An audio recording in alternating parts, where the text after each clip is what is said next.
What is mythology? So today I want to answer a very simple question, but an important question for this channel. A commenter recently informed me that I don't know what mythology is, and that's fair enough. So let's not use my personal definition of mythology. Let's ask the people who spent whole careers studying mythology, not anonymous YouTube comments, published scholars, university professors, people whose work is actually used to teach mythology. How about we use that? Now, first of all, mythology is an academic discipline. One of the biggest misconceptions online is that mythology is simply memorizing stories about Zeus, Odin, or Thor. That isn't what mythology is. Modern mythology is an interdisciplinary academic field. It draws from classics, anthropology, archaeology, comparative religion, linguistics, folklore, cultural history, and literary analysis. The goal with mythology is not simply to translate words. The goal is to understand how cultures create meanings through their narratives. Now, Robert Siegel is one of the leading scholars of mythology. His book, Mythology, A Very Short Introduction, is used as an overview for the entire field. Now, Siegel explains that myths are traditional stories that scholars study through many different approaches. Some scholars focus on the religious aspects, others examine the psychology, others study social functions, others compare the myths across cultures. There is no single method because mythology itself is interdisciplinary. It requires all of these endeavors. There's also Bruce Lincoln. Now, he approaches mythology from another angle. Rather than asking whether myths are true or false, he asks what the myths do.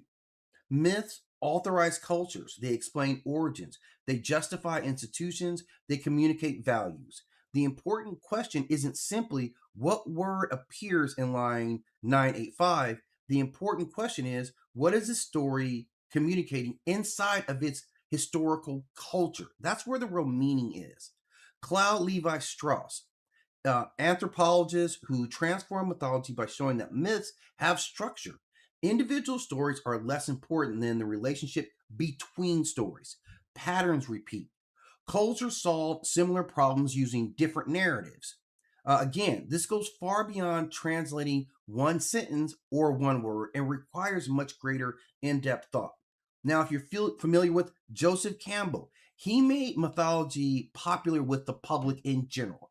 His work compared mythology from cultures all over the world: Greek, Egyptian, Native American, African, Hindu, Buddhist, Norse. Campbell argued that reoccurring mythic patterns tell us something about humanity itself. Whether every conclusion of Campbell is accepted today is less important than his initial point. Mythology itself is comparative. It has never been confined to one civilization. So, what mythologists actually study, when a mythologist is studying a figure like Memnon, they don't only ask what Greek words appear in these stories. They ask, what did the Greeks mean?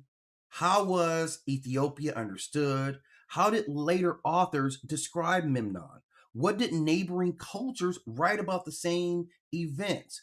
What does archaeology tell us? What does comparative literature tell us? What does it say that the myth changes over time? That is mythology, not a dictionary lookup. So when someone tells me I don't know mythology because I don't reduce an entire civilization down to one translated line, I continue relying on the people who have dedicated their lives to studying mythology, not because scholars are infallible. I don't believe that, but because scholarship is a disciplined process. If you disagree with a scholar, you bring another scholar. That's the whole point. That's how academic conversations actually move forward, not by pretending an entire academic discipline can be replaced with a one word vocabulary test. Thank you very much, and you are very welcome.